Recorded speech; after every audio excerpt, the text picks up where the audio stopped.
도와주시기를 바랍니다. 하나님 말씀을 보겠습니다. 고린도전서 12장 4절부터 11절입니다.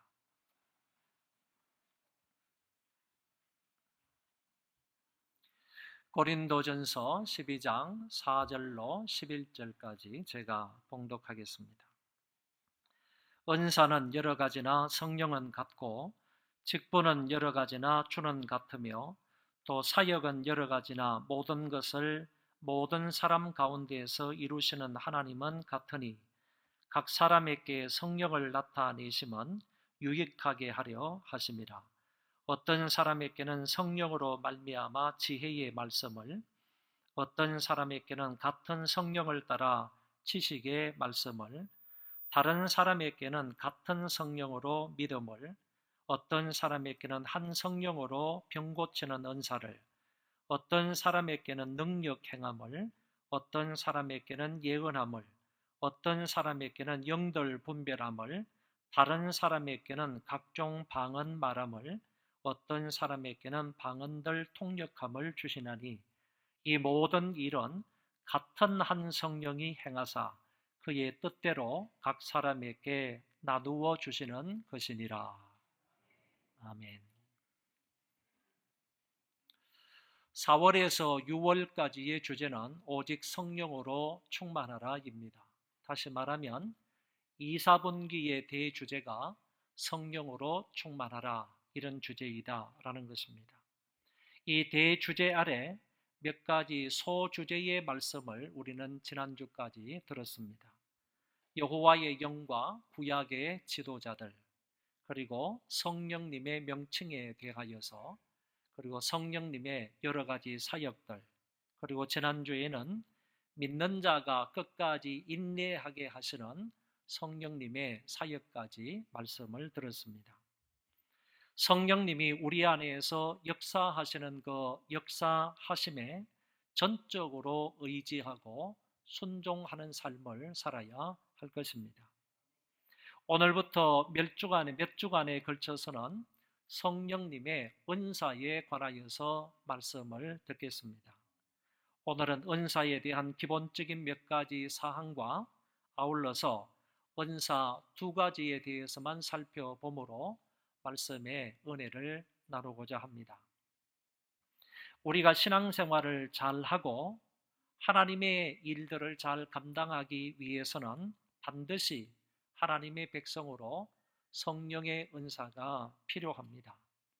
그러므로 이 시간 하나님의 말씀을 잘 경청함으로 깨닫고 은혜 받아서 이 말씀을 부여잡고 우리도 하나님의 귀한 교회의 은사를 따라 충성을 다할 수 있기를 바랍니다. 첫 번째는 성령의 은사란 무엇인가? 신약 성경에 은사를 나타내는 대표적인 두 개의 단어가 나옵니다. 첫 번째는 헬라어 단어 도레아라는 말인데, 이 단어는 무료, 하사금 이런 뜻을 가지고 있습니다. 무료라는 말은 쉽게 말하면 공짜라는 말이죠. 하사금이라는 말은 위에 사람이 아랫 사람에게 축하의 금액을 전달하는 것을 말합니다. 그러니까 축하금이나 하사금이나 무료는 전부 다 그냥 공짜로 주는 것입니다. 이런 의미의 단어가 도레아인데 신약 성경에 11번 사용이 되었습니다. 이는 하나님의 사람에게 하나님께서 주시는 은사 또는 하나님께서 주시는 선물이라는 의미로 사용이 된 것입니다. 하나님이 그려주시는 구원도 은사이고 뿐만 아니라 여러 가지 선물, 성령의 선물, 온전한 선물 이런 의미로 사용된 단어가 도레아라는 헬라어 단어입니다. 또 다른 한 가지 단어는 헬라어로 카리스마입니다. 이 말은 구원과 같은 하나님의 선물을 나타내는 데도 사용이 되지만은 특별히 대부분의 경우 성령이 어떤 사람에게 나누어 주시는 성령의 은사를 일컫는 말입니다. 성경에 의하면 모든 사람이 성령의 은사를 갖고 있지만 사람에 따라서 다른 종류의 은사를 받기도 합니다. 이런 성령의 은사를 말할 때에는 바로 카리스마라는 단어를 쓴다는 것입니다. 그러므로 우리는 개인에게 주시는 이런 성령의 은사는 하나님께서 무료로 주시는 그런 선물의 은사이고, 뿐만 아니라 교회에도 주시는 그런 모든 은사도 하나님께서 그저 은혜로 주시는 선물이다라고 이야기할 수 있겠습니다. 그러므로 은사란 무엇인가 라고 할 때 구원을 은사다, 재물도 은사고 건강도 달란트도 은사이다 이렇게 말할 수 있는 것이고, 또 다른 한 가지는 성령님이 주시는 특별한 선물로서의 은사도 은사다라고 말할 수 있습니다. 여기에서 주로 말하고자 하는 것은 성령님의 다양한 은사들 가운데에서 특별히 고린도전서 12장에 나오는 은사, 그 카리스마에 대하여서 오늘 이 시간 살펴보기를 원하는 것입니다. 어떤 사람은 이 은사에 대해서 이렇게 말했습니다. 믿는 자에게 값없이 주시는 하나님의 주권적인 은혜의 선물이다, 이런 말로 은사를 표현했습니다.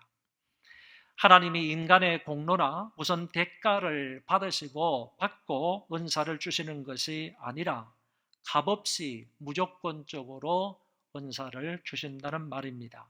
그래서 이 은사를 은혜의 선물이라고 표현을 합니다. 선물은 그냥 주는 것이지 대가를 받고 주는 것이 아닙니다. 하나님께서 마찬가지로 은사를 주실 때에도 값없이 은혜의 선물로 주신다는 사실입니다. 두 번째, 이 은사는 누가 주시는가? 은사란 넓은 의미에서 하나님이 주시는 선물입니다. 달리 말하면 삼위일체 하나님께서 주시는 선물이다라는 것입니다. 재능도 은사라고 했습니다. 건강도 은사고 재물도 직분도 하나님이 주시는 은사라고 했습니다. 그러나 성령의 은사라고 말할 때는 좁은 의미에서 성령의 나타남으로 표현이 되었습니다. 성령의 은사를 받았다고 말할 때 사실은 성령의 나타남을 경험했다라는 말로 해석할 수 있는 것입니다. 고린도전서 12장 7절에 각 사람에게 성령을 나타내심은이라는 말이 있는데, 이 말은 곧 성령의 은사를 받았다라는 말로 설명할 수 있다는 것입니다. 이 같은 성령의 은사를 누가 주시는가? 오늘 본문에서 분명히 밝히 말씀하고 있습니다. 이 모든 일은 같은 한 성령이 행하사 그의 뜻대로 각 사람에게 나누어 주시는 것이니라. 한 성령이 주시는 것이고 그분의 뜻대로 각 사람에게 나누어 주신다고 하셨습니다. 바울은 오늘 본문에서 여러 번 반복 강조해서 말씀을 하셨습니다. 이 은사가 성령으로 말미암아 왔다. 이 은사가 같은 성령을 따라서 왔다. 한 성령으로 말미암아 은사가 주어졌다고 얘기했습니다. 결국 이런 말씀들에 근거하여 볼 때 성령님이 모든 은사의 원천이자 제공자임을 알 수가 있습니다. 엄밀히 말해서 성령께서 어떤 사람에게 은사를 내려주신다고 할 때 그 은사를 우리가 어떤 물건을 사용하듯이 임의대로 사용하는 것처럼 보이지만 사실은 성령께서 그렇게 자기 자신을 드러내시는 행위이다라고 말할 수 있는 것입니다. 우리가 성령의 은사를 받았다 혹은 성령의 은사를 받는다라는 말을 할 수 있지만 엄밀하게 말해서 우리가 받는 물건이나 소유의 개념이 아니라 성령께서 자신을 우리에게 드러내 보여주시는 행위이다, 역사이다 이렇게 말할 수 있다는 것입니다.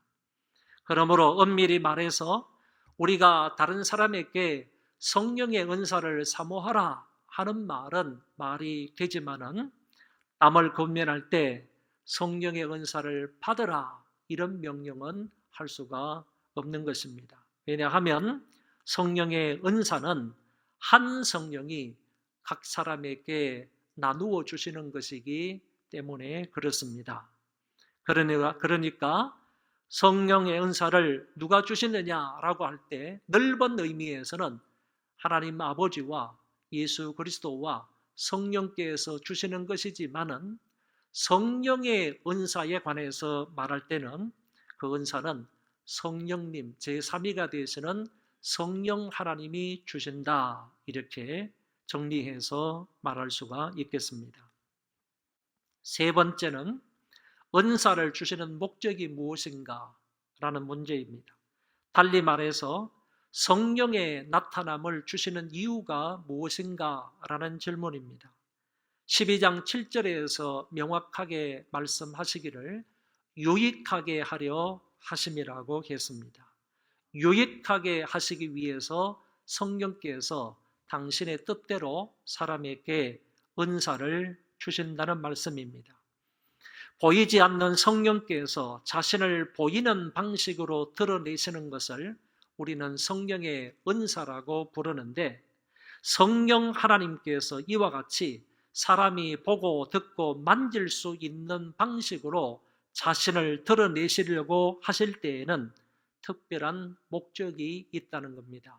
그 목적은 바로 유익을 위해서다라는 말씀입니다. 첫 번째는 개인의 유익을 위해서 성령께서 은사를 주신다는 말입니다.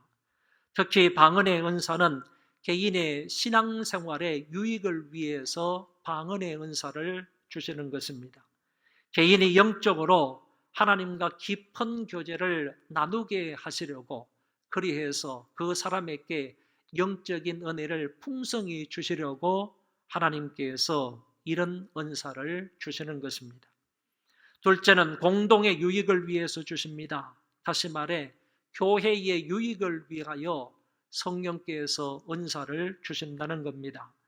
교회의 유익은 곧 신앙 공동체, 믿는 사람들을 위한 유익을 말하는 것입니다. 공동체의 덕을 세우기 위하여 성령께서 저와 여러분들에게 은사를 주신다고 하셨습니다. 성경에서 말하는 이 common good이라는 유익이라는 말은 증거를 제시함으로써 흔들리지 않도록 세운다, 견고하게 한다, 강하게 한다라는 의미를 가지고 있습니다. 달리 말씀을 드리면, 그럼 성경에서 말하고 있는 교회의 덕이나 교회의 유익이라는 말이 어떤 의미를 가지고 있는가 하면은 흔들리지 않도록 세운다는 말이다. 그리고 견고하게 한다, 강하게 한다 하는 의미를 가지고 있다는 것입니다. 그러므로 성령의 은사를 받은 사람들은 그 은사를 통하여서 교회가 흔들리지 않도록 견고하게 세우는데 유익을 주어야 한다, 그런 얘기입니다. 은사를 받은 사람들은 그 은사의 목적이 교회의 유익을 위해서 있기 때문에 어떤 은사가 주어졌든지 간에 그 은사를 동원해서 교회가 흔들리지 않도록 굳게 세워나가야 한다는 말씀입니다. 참으로 중요한 말씀입니다. 저와 여러분들이 가지고 있는 모든 은사를 다 동원해서 해야 할 일은 교회를 견고하게 세우는 것입니다. 교회가 흔들림 없이 평안히 든든히 서게 하는 것입니다. 교회가 강하게 되게 하는 것입니다. 이런 목적으로 성령님께서 저와 여러분들에게 필요한 대로 각각 은사를 주셨다는 말씀입니다. 그러므로 성령의 은사를 가졌다고 해서 자기 자신을 자랑하거나 아니면 다른 은사를 가진 자를 무시하거나 교회에 누를 끼치거나 교회에 분란이나 갈등을 일으켜서는 절대로 아니 되는 것입니다. 성령님께서 나에게 은사를 주신 목적은 나와 교회의 유익을 위해서 이 귀한 은사를 주신 것입니다. 네 번째, 은사의 종류는 어떤 것이 있습니까? 보통 은사를 취급하고 있는 성경은 고린도전서 12장, 그리고 로마서 12장, 에베소서 4장과 베드로전서 4장입니다. 외우기 쉽도록 고린도전서와 로마서는 12장에 은사가 나타나고 있고, 에베소서와 베드로전서에서는 4장에 은사에 관한 기록이 나타나고 있습니다. 우리는 통상적으로 이런 것들을 성령의 은사라고 부르지만, 성령의 은사라고 구체적으로 부른 것은 고린도전서 12장 뿐이고, 로마서 12장의 은사들은 하나님 아버지께서 주시는 은사들이고, 에베소서 4장의 직분들과 그리고 베드로전서 4장의 은사는 성천하신 예수님께서 주신 것으로 성경에 기록되어 있습니다.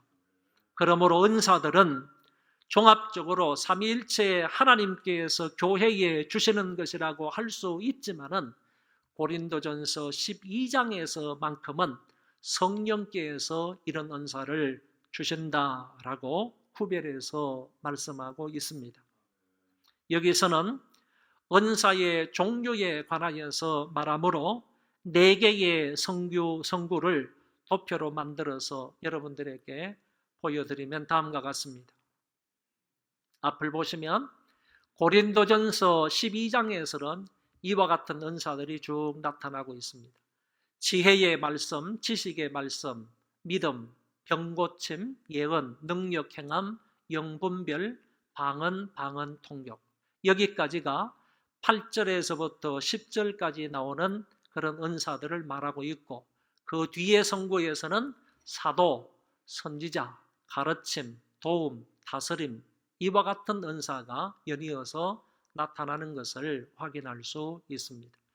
그러니까 고린도전서 12장에서 나타나는 은사를 성령의 은사라 이렇게 말을 하는데, 여기에 보면 제일 많은 은사가 구체적으로 나타나고 있음을 알 수 있습니다.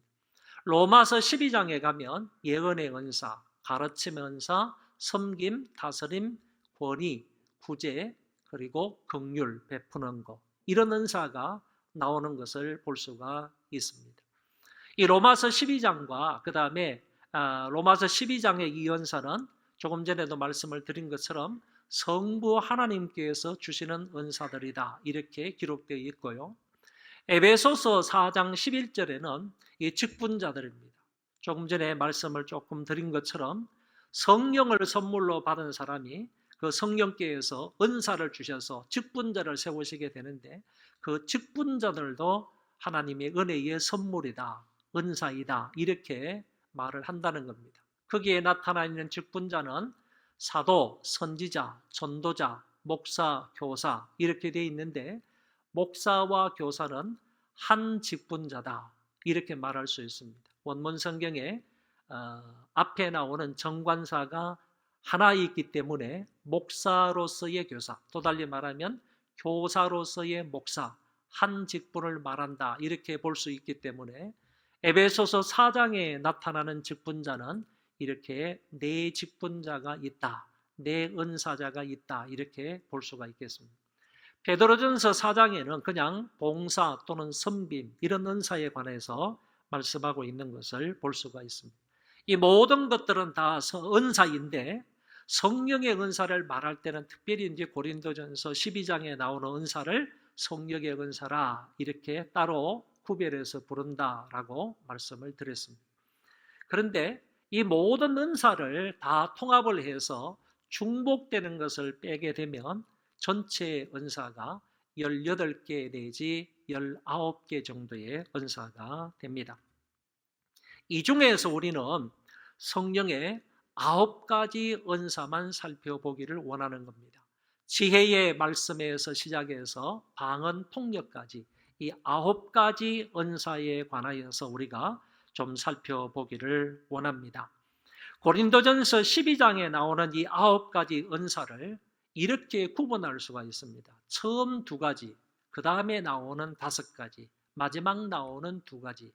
두 가지, 다섯 가지, 두 가지 이렇게 전체 9가지 은사로 구분을 할 수가 있는데 이렇게 구분을 하는 것은 내 마음대로 구분을 하는 것이 아니고 성경 오늘 본문의 말씀에 보면 이렇게 나와 있습니다. 8절에 가서 보면 어떤 이에게는 그러면서 은사 두 가지를 말합니다. 그 다음에 9절에 가서는 다른 이에게는 말하면서 은사 9가지를, 다섯 가지를 얘기합니다. 그러고 나서 10절 하반절에 가서 다른 이에게는 또 두 가지를 말하고 있습니다.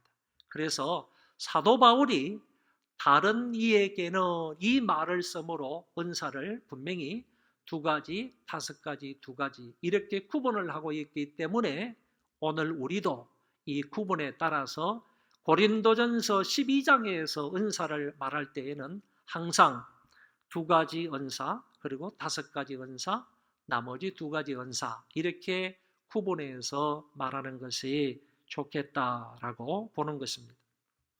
이제부터는 이 9가지 성령의 은사를 살펴보는데 오늘은 8절에 나오는 두 가지 은사를 알아보도록 하겠습니다.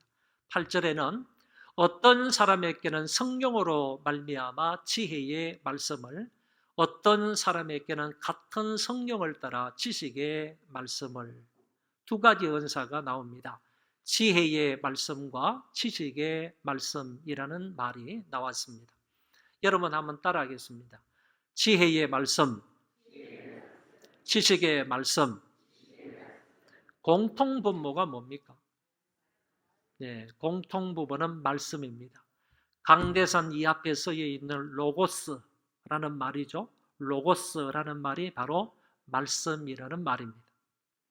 헬라어로 이 로고스가 말씀이라는 말인데 오늘 여기 첫 번째 나오는 두 가지 은사 중에 공통점이 바로 말씀이라는 말이 나오는데 이 말은 어떤 의미를 가지고 있느냐라고 하면 지혜의 말씀의 은사든 지식의 말씀의 은사든 이 두 가지 은사는 전부 다 하나님의 말씀으로부터 나온다. 그런 얘기입니다. 여러분, 하나님의 말씀으로부터 지혜가 나오는 거예요. 하나님의 말씀으로부터 지식이 나오는 거예요. 그러니까 첫 번째, 두 번째 말하고 있는 이 은사는 결국에 무엇으로부터 주어지는 은사인가 하면은 하나님의 영감된 말씀으로부터 주어지는 은사이다. 이렇게 생각할 수가 있는 것입니다. 그런데 이 두 가지 은사를 분명하게 구분을 해서 설명하는 것은 쉽지 않다는 거예요. 달리 말해서 어떤 게 지혜의 말씀의 은사이고 어떤 게 지식의 말씀의 은사인지 이것을 딱 구분을 해가지고 설명하기는 참 쉽지 않다, 어렵다 그런 얘기입니다. 제가 이것을 구분해서 설명하기 위해서 여러 책들도 보고 주석도 보고 그리고 뭐 기도도 하고 묵상도 해봤지만은 제 자신이 분명하게 구분해서 설명할 수가 없었어요. 그래서 조금 이제 망설이다가 그래도 한번 최선을 다해서 한번 구별을 해서 여러분들에게 좀 말씀을 드리고자 합니다. 잘 들어보시기 바랍니다. 지혜의 말씀이라는 것이 무엇이냐라고 하면 인생과 우주 전반에 대한 통합적이고 직관적인 성찰 전체를 말한다. 이렇게 설명을 했습니다. 상당히 좀 철학적으로 이렇게 정의를 내려놓았는데 이 말이 무슨 말이냐 하면은 어떤 사람이 사람을 바라볼 때 저 사람을 딱 봄으로 인하여서 야, 참 누군지 모르지만은 정말 사람을 신묘막측하게 만들었다. 사람을 바라볼 때 어떻게 사람을 저렇게 참 신기하게 만들었을까? 저 사람은 정말 신기하게 창조되었다 하는 이런 점들을 보면서 감탄해하고 놀라워하는 그런 사람들이 있을 수가 있습니다.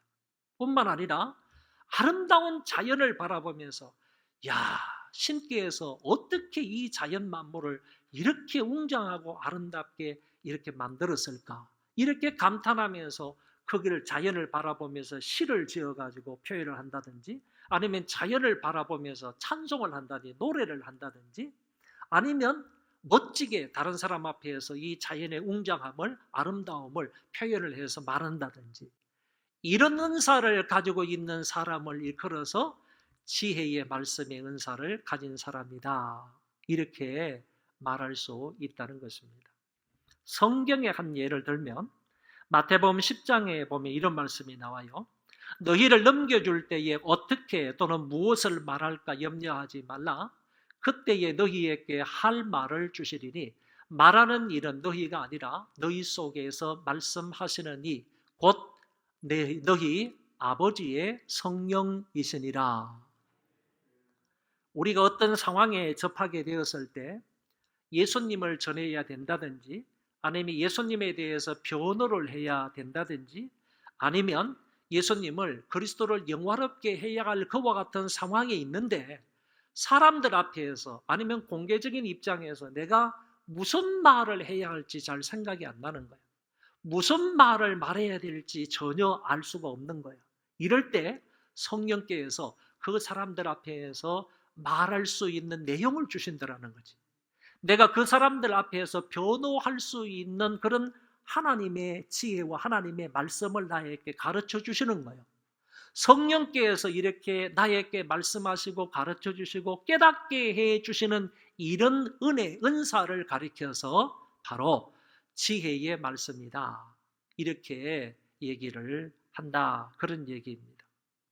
여러분, 이렇게 말해도 정말 지혜의 말씀의 은사가 무엇인지 여러분 확실하게 딱 들어오지를 않지 않습니까? 조금 있다가 제가 좀 더 쉬운 말로 좀 더 설명을 하도록 하겠습니다. 이런 것들을 어쨌든 일컬어서 지혜의 말씀의 은사다 이렇게 말을 합니다. 그러면 지식의 말씀의 은사는 무엇인가 라고 할 때 개별적 대상에 대한 단편적이고 분석적 지식을 말한다 라고 했습니다. 자, 인간을 바라볼 때요, 야, 정말 신이 신묘막측하게 인간을 만들었다. 이렇게 생각하는 것은 지혜의 말씀이라고 했습니다. 그런데 인간을 딱 바라보니까 저 사람 어디 아픈가? 저 사람은 아픈 거는 분명히 이 병 때문에, 이 원인 때문에 저 사람이 아픈 거야. 좀 더 구체적이지 않습니까? 저 사람을 바라보니까 아픈 이유를, 아프다는 것은 이렇게 겉모습을 보면 어느 정도 알 수 있는데 아프다는 그 모습뿐만 아니라 그 사람을 바라볼 때에 저 사람은 무엇 때문에 아프구나 하는 그 병의 원인이라 할까? 이런 것들, 근본적인 원인까지도 직감적으로 통찰력을 가지면서 알 수 있는 것을 일컬어서 지식의 말씀의 은사다. 이렇게 얘기를 한다는 것입니다. 그러니까 그들이 가지고 있는 어떤 질병의 근본적인 원인을 알기도 하고요. 또 사람들의 생각까지도 어느 정도 통찰력으로 알 수 있는 이런 은사를 가리켜서 지식의 은사다 이렇게 말했습니다. 그러니까 사람들은 겉모습은 웃고 있지만은 그 사람의 실제적인 고통스러워하는 내면의 그 원인, 모습 이런 것까지도 나름대로 판단하고 느끼고 알 수 있는 그런 은사를 가르친다 이렇게 얘기를 했습니다. 제가 조금 전에 이렇게 지혜의 말씀의 은사와 그 다음에 지식의 말씀의 은사를 조금 구분해서 말씀을 드렸는데 그럼에도 불구하고 저도 잘 이해가 안 되고 여러분도 잘 이해가 안 될 겁니다. 어떤 사람이 딱 분간을 해가지고 아주 간단하게 이렇게 분리해서 설명하는 것을 제가 읽어보았습니다. 지혜의 말씀의 은사는 뭐냐? 이것만은 들으시면 좋겠습니다. 지혜의 말씀의 은사는 뭐냐라고 할 때 우리가 성경을 볼 때라든지 예수 그리스도에 관해서 들을 때 그리스도에 대한 복음을 깨닫고 그 그리스도에 대한 복음을 아주 깊이 이해하고 느끼고 경험할 수 있는 은혜를 가리켜서 바로 지혜의 말씀의 은사다 이렇게 말합니다. 그리스도의 복음에 대한 것, 그러니까 복음에 대한 것을 들을 수 있는 귀를 가진다든지 그리고 복음에 대해서 관찰하고 아니면 연구할 수 있는 통찰력을 가진다든지 남들이 볼 수 없는 그런 하나님의 말씀에 대한 해박한 그런 어떤 그 통찰력을 가진다든지 그리스도에 대한 복음, 그리스도에 대한 그 복음에 대해서 아주 폭넓게, 아주 깊게, 아주 높게 이해하고 알 수 있고 배울 수 있는 그런 통찰력을 가지고 있는 은사를 가리켜서 지혜의 말씀의 은사다, 이렇게 말을 하고요. 그런 반면에 지식의 말씀의 은사는 뭐냐라고 할 때, 그것을 기반으로 해서 복음에 대한 이해를 기반으로 해가지고 사람을 보는 겁니다. 복음에 대한 이해를 근거로 해가지고 사물을 보는 겁니다. 그래서 복음을 근거로 해서 사람을 깨닫는 거예요. 복음을 근거로 해서 사물을 이해하는 거예요. 그런 것에 대한 이해와 지식을 갖게 되는 것을 가리켜서 지식의 말씀의 은사다, 이렇게 분간해서 얘기를 하고 있습니다. 만약에 두 번째 것이 옳다면 저는 여러분들에게 담대하게 이런 권면을 드립니다. 여러분, 지혜의 말씀의 은사가 있기를 바랍니다. 예수 그리스도에 대한 복음을 더 깊이 아는 은혜가 있기를 바랍니다.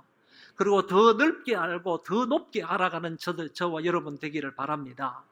그런 은사가 있어야 돼요. 그런 은사가 있어야 예수 그리스도에 대해서 깊게 알 수 있는 거예요. 넓게 알 수 있는 거예요. 아주 높게 알 수 있는 거예요. 그래야만이 그 안에서 누리는 자유감이 있고요, 그 안에서 누리는 평안함이 있고, 그래야만이 그 예수 그리스도의 복음에 대해서 다른 사람에게 담대하게 지혜롭게 전파할 수 있는 거예요. 그러므로 그 은사를 통하여서 교회에 유익을 줄 수 있단 말이에요. 남들에게 유익을 줄 수 있단 말이에요. 복음을 전함으로 인해서 교회를 더욱더 굳건하게 세워갈 수 있다는 말이 되는 겁니다. 이것뿐만 아니라 두 번째 지식의 은사도요, 이것을 근거로 해서요, 이 그리스도에 대한 복음을 근거로 해가지고 사람을 이해하는 거예요. 그리스도의 복음을 근거로 해가지고 사물을 이해하고 사물에 대한 지식을 갖는 거예요. 이런 지식을 갖는 것도 하나님의 은사라고 분명히 말씀하고 있기 때문에 이런 지식의 은사도 저와 여러분이 충만히 받아서요, 많은 사람들에게 유익을 끼칠 수 있기를 바랍니다. 오늘 이 두 가지 은사는요, 교회를 섬기는 교역자들에게 반드시 필요한 은사이고 뿐만 아니라 교사들에게도 있어야 할 은사이고, 특별히 여러분들의 자녀들에게도 이런 은사가 필요합니다. 그리고 여러분 각자에게도 이런 은사가 필요하므로 이런 은사가 있기를 주의 이름으로 축원합니다. 중요한 것은요, 신자라고 한다면 최소한 한 가지 이상의 은사를 다 받은 사람들이기 때문에 이미 받은 그 은사를 성경에 있는 말씀처럼 불릴 듯 일어나게 해야 한다는 것입니다. 우리 속에 있는 이미 은사를 받은 게 있습니다. 성령을 통해서 은사를 받은 것이 다 있습니다. 없는 사람이 없습니다. 우리 소망교회 모든 성도들도 다 이런 은사를 가지고 있습니다. 중요한 것은요, 저와 여러분들에게 주어진 이 은사를 다시 불릴 듯 일어나게 해야 한다는 겁니다. 디모데후서 1장 6절의 말씀에 보면 사도 바울이 편지를 디모데에게 보내면서 디모데에게 이런 얘기를 합니다. 네가 안수를 받을 때 성령의 은사를 받았는데 그 성령의 은사를 다시 네 속에서 불릴 듯 일어나게 되기를 원한다 그랬어요. 그런 거로 오늘 바울의 이 말씀은 디모데에게만 한 것이 아니고 오늘 저와 여러분들에게 하신 말씀으로 받아서요, 우리 속에 있는 이 성령의 은사가 다시 불릴 듯 일어나야 한다는 말씀이에요. 불릴 듯 일어나지 않으면요, 그 은사는 사그라지고 방치할 수밖에 없는 거예요. 사그라지거나 방치하게 되면요, 그 은사는 결국에 소멸되고 마는 거예요. 은사는 소멸될 수 있습니다. 반드시 우리 안에 있는 은사, 주어진 은사도 소멸될 수가 있어요. 우리가 그 은사를 불릴 듯 일으키지 않으면 사그라지거나 방치될 수가 있고, 방치됨으로 인하여서 소멸될 수 있으므로 저와 여러분들에게 주어진 이 은사를 다시 활활 타오르도록 불릴 듯 일어나게 해야 하겠습니다. 뿐만 아니라 우리가 받은 은사에 만족하지 말고요, 더 좋은 은사를 사모하는 저와 여러분이 되기를 바랍니다. 고린도전서 12장 31절에 분명히 말씀하시기를, 사도 바울은 고린도 교인들에게 제일 많았던 은사는 방언이었어요. 근데 그 방언의 은사 말고 방언보다 더 좋은 은사가 있으므로 그 좋은 은사를 너희들은 사모하라, 사모할 것을 분명히 말씀하고 계시기 때문에 저와 여러분도 그 말씀을 따라서 더 좋은 은사를 사모할 수 있기를 바랍니다. 사모하며 은사를 간절히 간구할 때 하나님께서 반드시 저와 여러분들에게 좋은 은사를 주실 줄 믿습니다. 그리하여 받은 은사로 교회에 충성하여 교회를 평안히 든든히 세우는 데 사용하시고 더 좋은 더 많은 은사를 사모하여 은사로 충만한 우리 소망교회가 되어지기를 바랍니다. 우리 그 자리에 다 일어나셔서 찬송 1절 4절만 찬송하시고 그리고 조용진 선교사님 축도로 예배를 마치겠습니다.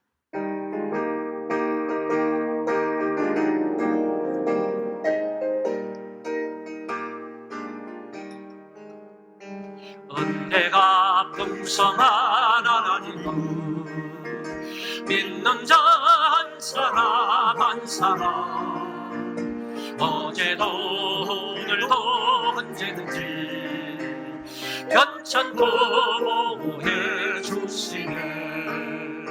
주여 성령의 은사들을 오늘도 내려 주소서.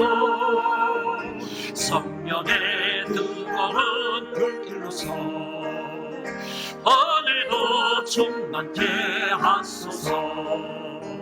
주님의 기쁘신 은혜만을 세상에 널리 전하리니 하늘의 능력과 권세로서 오늘도 입혀 주옵소서. 주여 성령의 은사들을 오늘도 내려 주소서. 성령의 뜨거운 불길로서 오늘도 충만케 주여 성령의 은사들을 오늘도 내려 주소서. 성령의 뜨거운 불길로서 오늘도 충만케 하소서. 우리가 이 시간 기도할 때 주어진 은사를 잘 사용하여 교회를 평안히 든든히 세우게 하여 주옵소서. 이 제목으로 통성으로 기도하겠습니다.